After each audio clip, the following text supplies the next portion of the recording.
Yazan kalem siyah benim kaderimi, kimseler bilmiyor perişan halimi.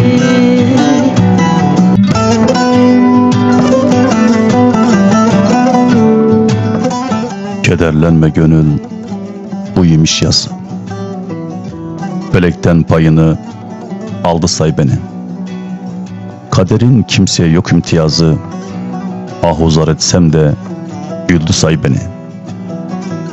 Edamet eylesin ömür geçerken, gam olur imkanlar elden kaçarken, bahar vakti lale sümbül açarken, hazan değdi gülü soldu say beni.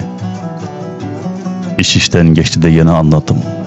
Sevgiyi, şefkati, kini anladım. Cananı anladım, canı anladım. Bilmediğim varsa bildi say beni. Yardan ayrı kalan ömrü harman olan, yaşayan öldür gönlü hasta olan.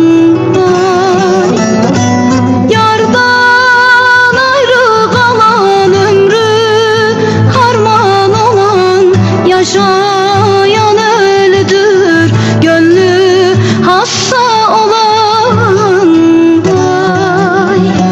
Yazan kalem siyah benim kaderimi, kimseler bilmiyor perişan halimi. Yazan kalem siyah benim kaderimi, kimseler bilmiyor perişan halimi.